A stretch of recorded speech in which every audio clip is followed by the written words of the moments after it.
Today we are going to talk to Rick Finbow, who is a very well-known tarot card reader in the area.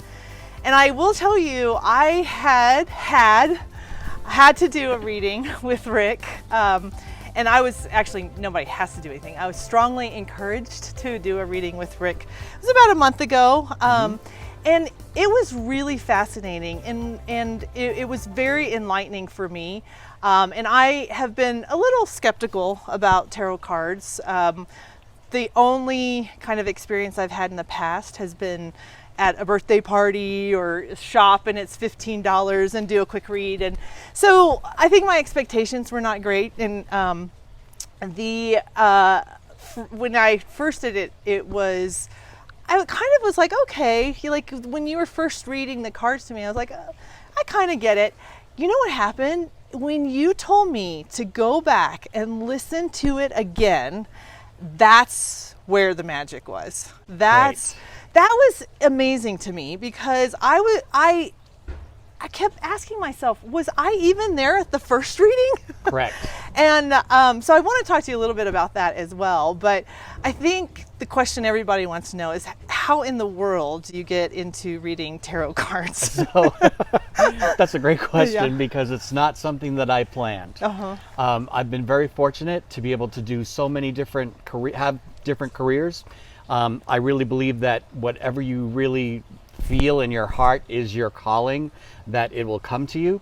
So when I was a child, I was a very sickly child. I was empathic and my intuition was very strong. So I picked up everybody else's illnesses and diseases. And so at the age of 5, I was diagnosed with asthma and emphysema, which is really what they used to call an old person's disease because there was no reason for me to have emphysema. Usually it's caused by an outside force.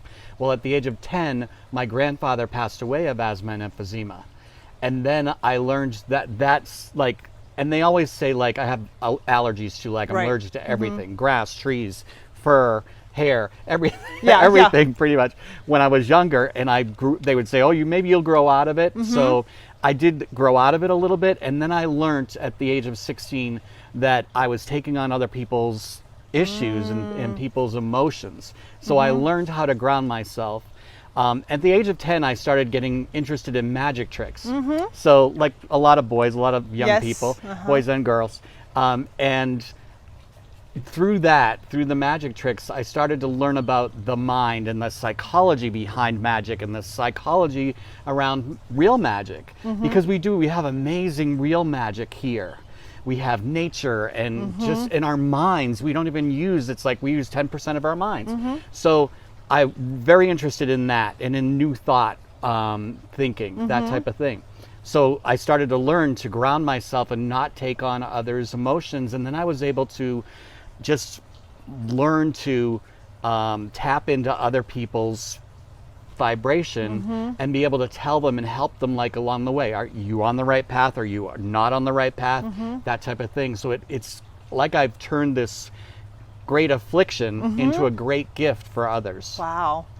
And then, so you mentioned the magic. Let's go back to that because now that's interesting. Yes. What did you do? So at the age of 16, I went to an occult shop because back in the 70s, it was called the occult. It wasn't metaphysical or new thought. Right. It was kind of dark. So I went to an occult store and a tarot deck just kind of fell off the shelf. And I said, okay, I've got to look at this. I didn't know what literally? It was. Yes. Yes. Oh, wow. And that's how my life actually is. I lead this magical life, and I believe everybody can lead this magical life if you're just open to it. So, and things start to flow. When you're on the right path, things just fall into place. You don't need to go and create these things, you know? So, at the age of 16, I found my first tarot deck, and I started to learn about it. And then, like, in college, roommates would have parties and I'd end up doing readings. People would ask me to do readings. I'm like, how do you know? Well, we saw you had the tarot deck on your shelf. I'm like, okay. And then like 10 hours later, they're leaving the house at 2 a.m. and I'm like, I read like 50 people. I don't even know what I'm doing. It just kind of fell into place. And then I just started to hone it. Like we all have intuition. Right. You know, I mean, many of us have just like when you're driving, like, oh, I'm not not supposed to go there, or I'm supposed to go this way, and you miss an accident, that type of thing. That happens. It happens a lot. It's nature. So I learned how to hone that and really focus on that. So in my 20s, I used to want to be a singer and dancer on Broadway. So, and I had that chance. I did that. Oh. But while I was doing that, it turned out to not be the dream that I thought it was. It was a lot of work, a lot more work than I was really prepared for in my 20s, but had success. And then I kind of lost that dream a little bit. But during that time, I used to be doing readings for the ushers and usherettes and all that stuff. So I moved to New York. I'm from Boston. Moved back to Boston for 3 years and was going to Vegas every now and then. I'd take these little junkets and go to Vegas, and I had really good luck. I have good luck at casinos because I listen to my intuition. I'm like, I feel like this machine is going to hit, that type of thing. And I just felt like this overwhelming knowingness that I was going to be doing magic, and it was going to be at the MGM. The MGM was going to open in 1993. So I moved to Vegas a year before that in 1992, and I auditioned when they had auditions. They wanted specialty performers. I sang, danced, and did magic. And I ended up being a magician, one of the magicians in a show, a multi-million-dollar theater inside the MGM when it opened in 1993. It was called The Wizard's Secrets. It was an amazing time, and that show lasted for 3 years, and I was in that show for 3 years. And during that time, I kept on doing the readings on the side, and after the show closed, MGM hired me to do readings and supply them with readers out in their theme park. They had a theme park at the time because it was about families back then in the 90s. So I had 2 readers in the theme park from 10 in the morning to 10 at night. So I had 60 psychics on my payroll. So that was an amazing thing too. And that's where I learned I never want to have psychics as employees, because they would call in sick if the moon's in the wrong place or the wind's blowing the wrong way. But it was a great experience. I would love at some time to explore that whole time of your life. Yes. But going back to the tarot cards, is there any kind of science or theories about how this might work? Yes, there are a lot of theories and a lot of science. I love science, so all kinds of science. And I love, the reason why I think I've stayed with this for so long too is I like to learn new things. I get bored easily. But with this, I'll never know everything. It's still the unknown, and I surprise myself. Like, there'll be times when I'm sitting across from somebody and something just comes to me and I tell them and they understand it and it makes total sense to them. Oh yeah, that's what happened. And I'm like, I have no idea what this means to you. Like, really unusual things. So I love that. And there are so many books and so many theories, and there is science behind it. And it's also interesting that the tarot actually originated back in like the 14th, 15th century, and it comes from Italy and Spain. So yeah, most people think that it came from Egyptian, but that's like a romanticized this, and I've just been delving into this part of it myself.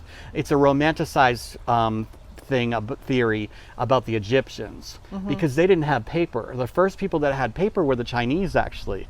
So if you really go back, and then in the Renaissance, that's where it really took off, the tarot. And they're still debating to this day whether the regular playing card deck or the tarot deck came first.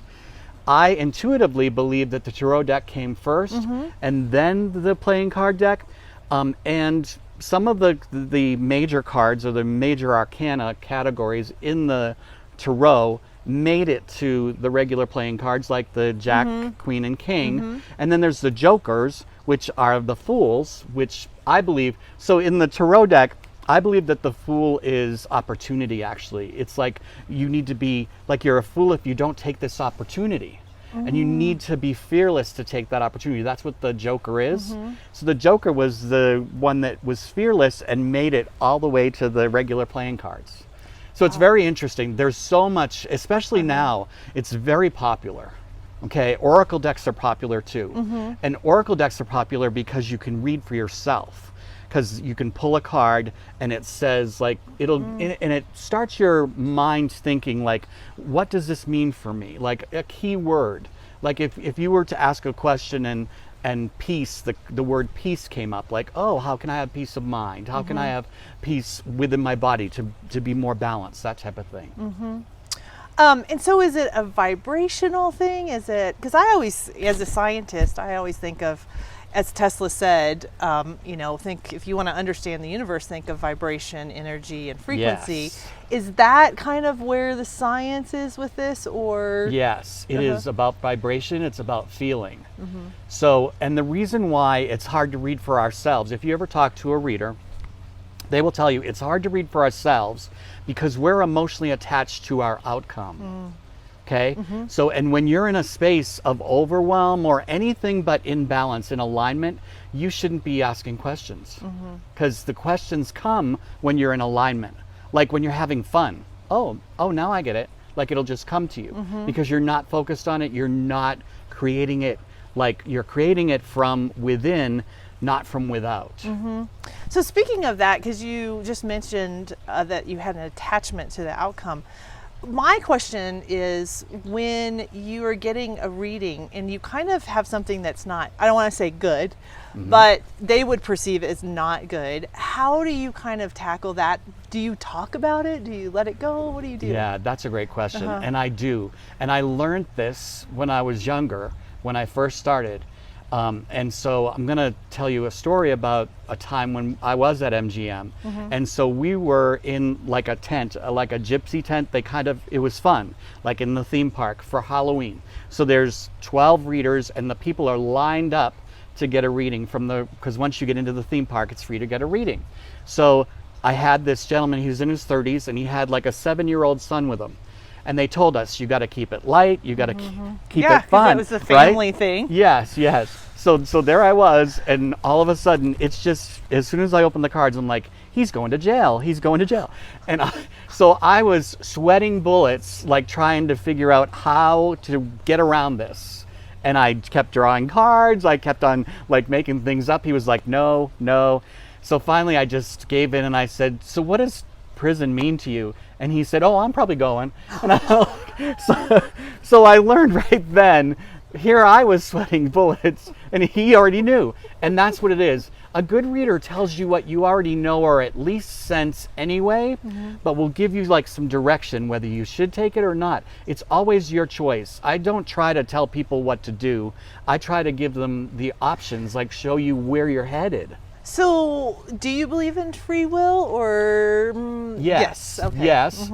But I also believe that it starts from within you. Like if I have a passion, like I had a passion to be on Broadway, so I got there. But it wasn't really what I was supposed to end up doing. And I've done many things. I've been a flight attendant for 10 years. And that's something I always wanted to do. I wanted to travel like that, and I was able to do that. And then the readings just happened. So I always did full-time, part-time, and I've been full-time again for the last 10 years, and it's been amazing. And I do life coaching now, magical life coaching, because I really do believe we all can live a magical life, but it really does have a lot to do with how our minds are set up. And I think that people really neglect the spiritual side of ourselves, and I don't mean just going to church. I mean like the actual spiritual. We pay somebody to be their doctor or to be a real estate agent or to be some kind of advisor, but we really don't have great advisors in the spiritual realm. Yes. But even in your realm of doctors, there are, good doctors listen to their intuition. Nurses, they listen to their intuition. How many times have you heard a nurse saying, I knew that it was that, Absolutely. And those are the best. Yes. What are some misconceptions of, and you pronounce it different, it's taro? You can pronounce it any way you want. I'm from Boston. I say tarot. But sometimes I say tarot. But it's all the same thing. Yes. All the same thing. Yeah. Whatever but you prefer. When you said it the second time, I was like, oh. Yeah. Maybe I'm, okay. It's just a preference. Okay. Yeah, whatever you prefer. Misconceptions. Because I think you and I want to make more of this mainstream. Yes. What are some misconceptions that are preventing that from happening? that it's not religious, that it's against people's religions. And in looking at the origins of the tarot, we have the Empress and the Emperor still in the deck. They used to be the Pope and the Popess. So it was very much in the Christian tradition. The cards I use is called the Thoth deck, and it actually has the rosy cross on the back. So this isn't anti-Christian or anti-Jewish. I mean, on these cards, there's actually hieroglyphs, and there's actually revelations towards like the Jewish Torah. And what religion did you grow up? I was lucky because we grew up Protestant, and we had a church, but when I was 7 we moved, and my parents never found another church that they liked, so they taught us that church was in our heart. That was the best thing that they could have done for me, because then I didn't have any dogma from any kind of religion. I love religions. I think every religion has so much truth in it. There's a thread of truth through all of them, and it's love, but it just gets a little bit misconstrued sometimes. So Yep, I agree, 100%. And I also think, as far as like the misconceptions, the death card. So there's a death card in the tarot deck, and it has the Grim Reaper usually, even in this deck that I use. It looks like the Grim Reaper, but actually in these times, the death card means ripping away of the past to begin anew. And then there's the Hanged Man card, which is a man hanging from his foot, which means self-transformation. So they're both transformation cards. One is the death card that happens to you, and then the other one is the Hanged Man, which is transformation that you're doing yourself. So here's an example of that. Say you're at a job that you hate, and you stay there because of benefits or because of anything, but you're in a job that you hate. What ends up usually happening is you get fired or the place goes away.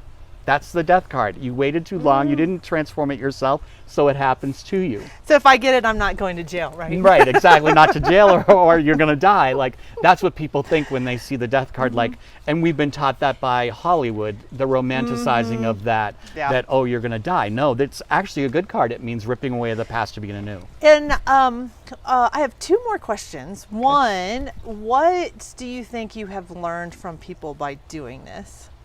From people is that what we think and what we feel is what we create. Okay. So all of that, like, so and manifestation. Yeah. So and I'm sure we've all known people that are kind of negative, and there's even some people that are negatively positive. Like, I had a really good friend in New York, and he was a comedian, and all of his comedy was about the bad things that happened to him. So bad things happened to him. It's almost like, oh, you need more material. Patter. Yeah, you need more material for your comedy act. So here it goes. He has survived cancer 9 times because he keeps on creating it like it's a joke. Like, it's interesting. So I'm going to say a statement. Yes. And you finish it. Okay. So the person who gets the most from one of your readings is ... Someone who is going through a transformational time and wanting more clarity. And interesting, you didn't say somebody who's open mind. No, because I love skeptics. I'm skeptical. Yeah. So, because it's healthy to be skeptical. You don't want to go to just anybody. So when I go to somebody, and that's rare, maybe like once a year, and it's usually something like, I usually try to go out of town, so when I'm traveling, and because they won't know who I am, they won't know that I'm a psychic from knowing me in the area. So I just kind of just say that person will show up, that reader will show up, and they do. Like, it just magically happens. Wow, that's great. So what we're going to do now is, Kristen, a friend of mine, has been so gracious to offer to do a reading. I've already done my reading, so it won't work. It would work. Well, but you know, I had it done like a month ago. But we're going to let Kristen do her reading. Yeah. So I will switch with you guys. So we have never met before, is that correct? That's correct. Okay, so this is the first time. So I'm going to just shuffle the cards here, Okay. and I'm going to give you a general reading first, just to see what's going on in your life right now and into the near future. Okay. And then we'll go into questions. Okay. Okay. So I like to do that because then, like, you're not feeding me any information. Okay. Just give you a general reading first. That's what I do when I start a reading. Okay. So I'd like you to take your left hand and cut the deck into 3 separate piles, any way you'd like. That just puts your energy into the deck. Okay. And then I collect them and then spread them out, and I'm drawn to pull cards. So I start off with 4 cards. Okay. Show you a little bit about what I do. And let's just see what's going on right now and into the near future. So you have some amazing things going on right now. And you can see, like, this sun card is very bright and happy. And you have the spiritual victory card, which is great, which means that things are working out anyway, even if they don't seem like they are. Okay? So it may seem like things are not working out, but they actually are on a soul level. Okay. Okay? The first card that you have, though, is mental self-defeat.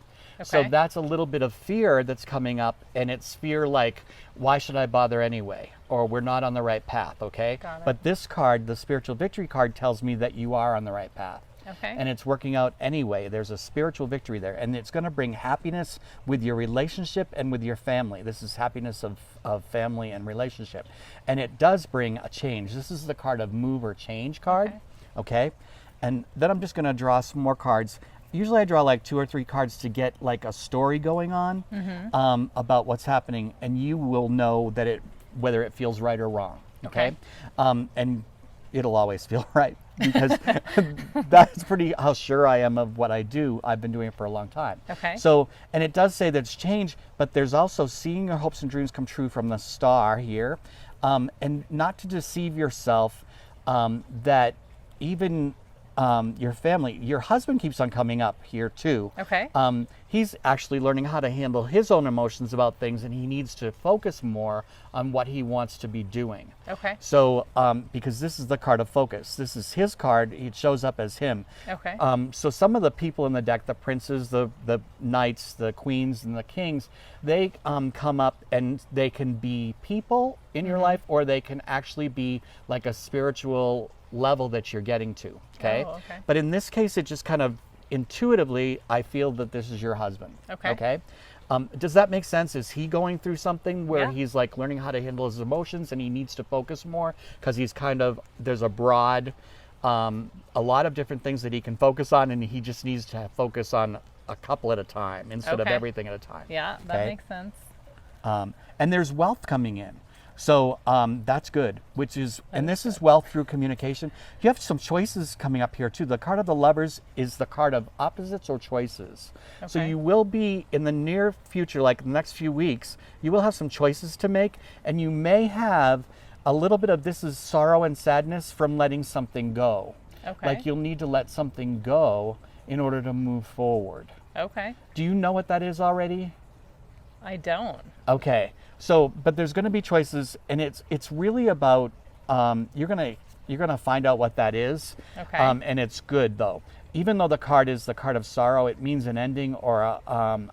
But it in this case, the cards around it are good. Like you'll have a choice to make, and you're going to hear about that communication-wise. This is swiftness of communication, like get a phone call or something like that. Okay. And there's a lot of self-transformation in that. Okay. Because of the Hanged Man, self-transformation. Hanged Man. Yes. So you're doing it yourself. It's not Okay. happening to you, which is good. That's what Okay. we want. Okay? Okay. And you have the courage and valor to move forward and break out of an old pattern. And the old pattern for you is fear. When you're making choices and decisions, Yeah. a lot of times you end up coming from fear, because that's like your go-to. Like, oh, this isn't going to work. Do you know that? No, usually I feel like I'm usually pretty, like I'm a positive thinker, Good. and I tend not to dwell on things, and I just kind of say, you know what, they'll work out the way they're meant to be. Yes, good. So Yes. the fear part is interesting. Okay, so I'm just gonna see, because there's a learning curve here too for you, especially for you around your creativity. Do you do anything creative? Not really. So that's perfect. I love that. You could say you need to say no if it's not hitting. So Okay. but I will tell you that. So what do you do? I am a secretary at an elementary school. Okay, and you don't have you feel like you don't do anything creative, Well, no, I feel like I'm a creative thinker and like a problem solver. right? In that way, I think I'm Okay. creative, where I can kind of think outside the box. And Okay, how I about was thinking creative, more like artsy. yeah, and Yeah, I'm not thinking artsy. I'm thinking creative, your own business. Oh. Have you been thinking about that at all? Well, my husband is. Okay. Maybe that's. So that's 'cause I'm probably kind why of been he's a big coming up. part of- It's okay. interesting because usually, if you don't have questions about yourself, it'll come up Right. about your family. Okay. So you do have questions about your husband and what he's doing with his own business? Yeah. Well, I mean, Okay, that so- he's, yeah. So maybe that's why That it's makes coming up. sense. Yeah. Because so see, it's like, and it's not trying to fit a jigsaw puzzle together. It's Mm-hmm. not trying to hard fit. It's just like we just talk and it works. Right. Okay. So it's because this is my own business card, and being creative. She's the princess of disc, but it doesn't even matter whether it's male or female. It's like your own business card in this case. Okay. So if he's with that, how do you feel about that? Do you have fears around that? I mean, I definitely have fears as far as it's a big, it's a big step. Yes. And a big change, because he's been with the company he's been with for 20 plus years. Right. So And I think yeah. maybe it's coming up too, because the company he's thinking about opening an office for has been really great about communicating with both of us, because they know it's a big move for our Right. family, and they've So you are involved moving. me. No, I'm staying here. Okay. But just they've involved But me the move- knowing that it's a big piece of our family.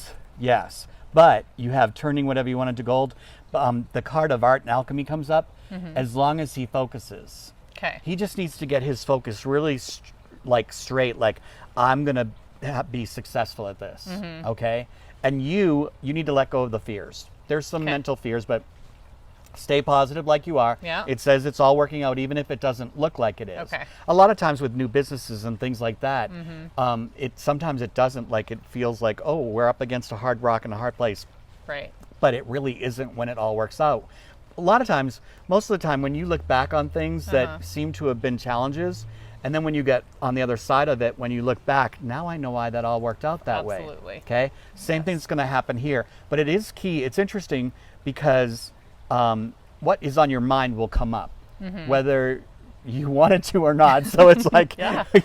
I was giving you a general reading for yourself, but your husband really showed up here. Yeah. Okay. Yeah. So, and for you, let's just see for you. Yeah. See, don't miss the opportunity. There's opportunity with the Wheel of Fortune, and this is the Hermit, which is gaining knowledge and wisdom. You need to get some more knowledge and wisdom, gain some more knowledge and wisdom about this whole process that he's going through, so you can have a peace of mind. Okay. It's good. Yeah. Yeah. Awesome. Excellent. So, do you have a question that we didn't touch upon, or we can get more specific about what we just talked about?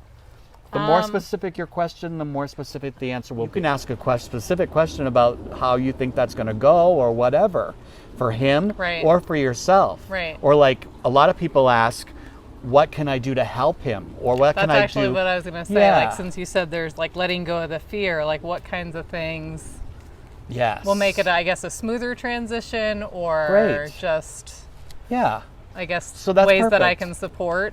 Perfect. How Or- can I support him Yeah. in this venture? Yeah. Is Because that I good? feel like, yeah, perfect. Okay, once again, take your left hand and cut the deck Okay. into 3 separate parts.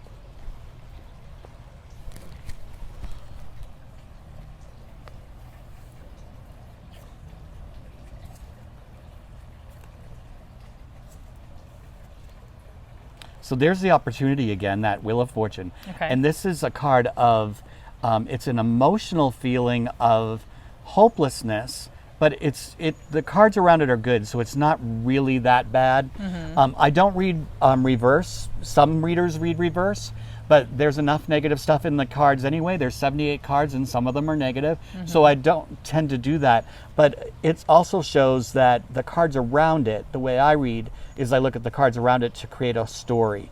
So you have the Wheel of Fortune, which is opportunity, and then a little bit of emotional hopelessness, but then it's causing you to become the Princess of Cups, which is a woman who is coming into her own, like coming out of her shell, and that type of thing. So within this, you need to make sure that you are still being heard. That will support him, okay? And support him in that way that you're coming out into a new plateau of learning about yourself through it. Right. Okay? And then this is control, the card of control. And the Queen of Wands is someone who you want to become, who you are becoming through this, a woman who knows who she is, knows what she wants, and goes after it. You don't want to, so the way this shows me that the way you should support him is you need to be yourself, your authentic self, and let him know. Don't be telling him what you think he wants to hear. Do you understand that? Yep. Okay. Got it. So, because you want to be that, and you can communicate that. Okay. Like this is swiftness of communication, and you have a lot of knowledge and wisdom about this. So don't think that you don't. Okay. Yep. So let him know how you're feeling about it. Let him know what you think about it, and Okay. he's going to actually appreciate that, even if it doesn't seem like he does. Got it. It will get in there. It's good. Got it. Yeah. Okay. Nice. Good to know. Yeah. Wow, that was Excellent. great. That is so cool. Nice. So when you were doing Kristen, I had a couple questions. Can people overread when you ask a question? Can they overread that? And the reason I ask that is because when you were doing my reading, you asked me, you're like, "Are you married?" And I kind of was like, "Yeah." And I was thinking, "Oh my God, is he going to say something bad?" Right. I think I was overreading it because I have a great relationship with my husband, and so I was overreading that. Correct? Or I don't call it overreading. I think that you automatically went to the negative.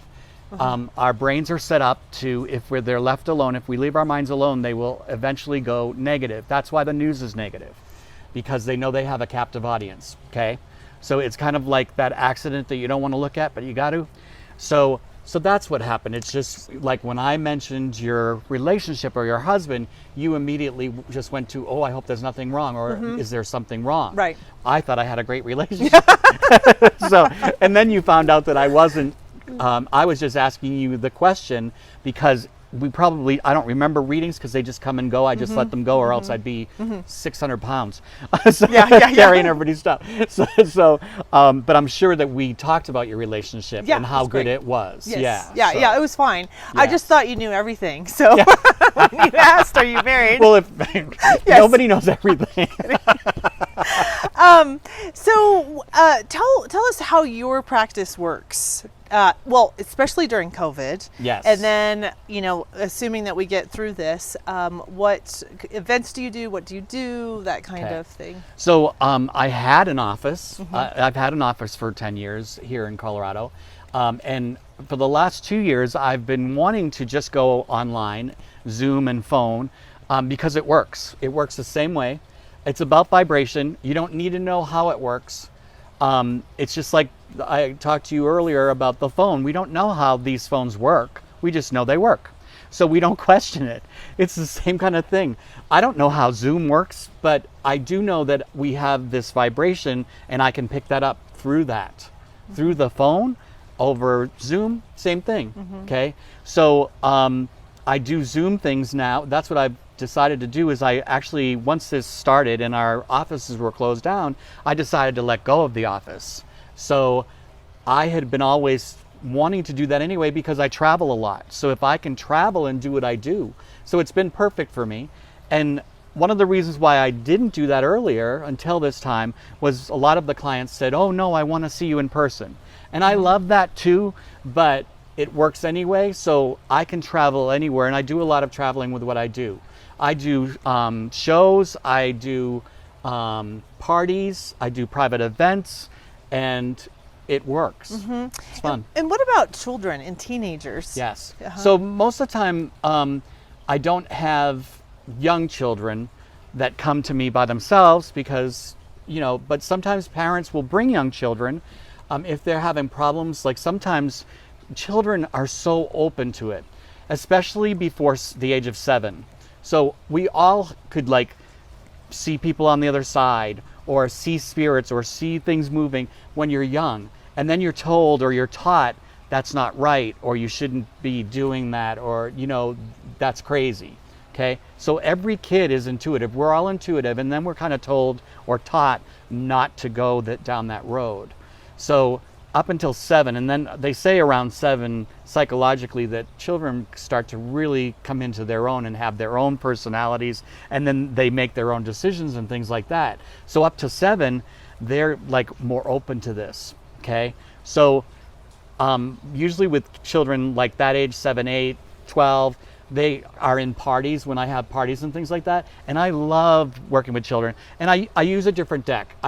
Because this does have the death card in it, and we don't want to scare the kids. We want to let them know that this is okay, and it's good that they listen to their feelings and their intuition. So I use a oracle deck called the Mermaid and Dolphin deck. It's real pretty. The kids love the pictures, and I get to tell them it's more light and fun for kids. So. And what about teenagers? Because when I mentioned, can we do one of the boys, you said, what did you say? It was very interesting. You said you don't necessarily like to do teenagers. This was not the best venue for teenagers because there's a lot going on, I think is how you worded it. I did? Yeah. I don't remember. So how did you ask the question? Well, so I said, listen, you know, the boys will be here doing Yes. everything. Can we have you read one of the boys? And you said, I don't think it's a good idea to do teens because... Right, and I was thinking of the recording and that it's personal. Yes. So, Totally makes sense. That's what I meant. Yeah, totally makes sense. Because kids and teenagers, they're really up to it. I actually have done for 4 years a very prominent high school after prom party.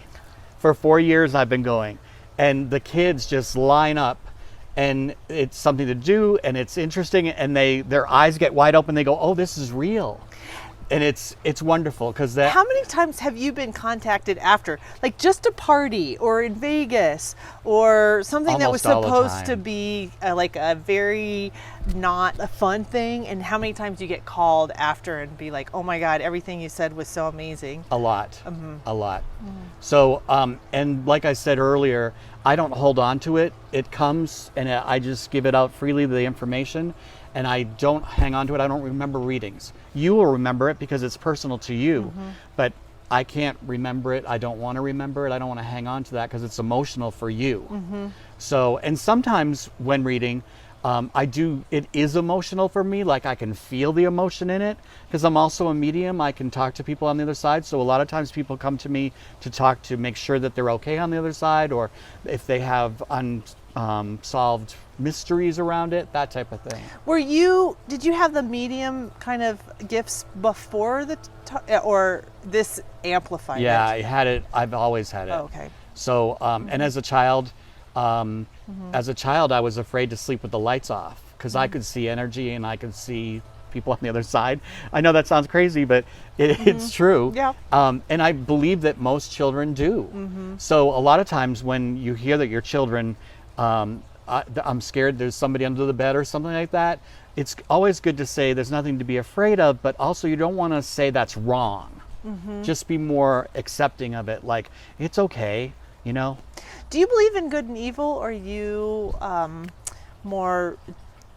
do you believe in duality? Do you believe? I do. Okay. Well, we live in a world an amazing world. Just think about this planet spinning in orbit, and like all the things that have to happen to have us spinning in orbit, let alone anything else, is amazing. But we do have the balance. There's a balance here. So every question is 2 questions. Every answer has 2 sides. So you have the negative and the positive. So say you're going to focus on the negative. What that does, it puts you out of balance. Okay, so then you're not in alignment. So you shouldn't be asking questions. It's hard not to, though, because that's when you're going to be asking questions. But so when you're positive, when you're thinking about the positive side, it actually doesn't change it like that. It actually makes it more level or balanced. So, but when you're negative, it becomes unbalanced. So gratitude and positivity is going to put you in alignment. So it's interesting, that's interesting too, and that our brains are set up to go more negative if they're left alone. So it's like, okay, I got to stay positive just to stay balanced, not to stay up here, Right. but just to stay balanced. Fascinating. Yeah. This was awesome. Thank you Thank so you. much. This was so fun.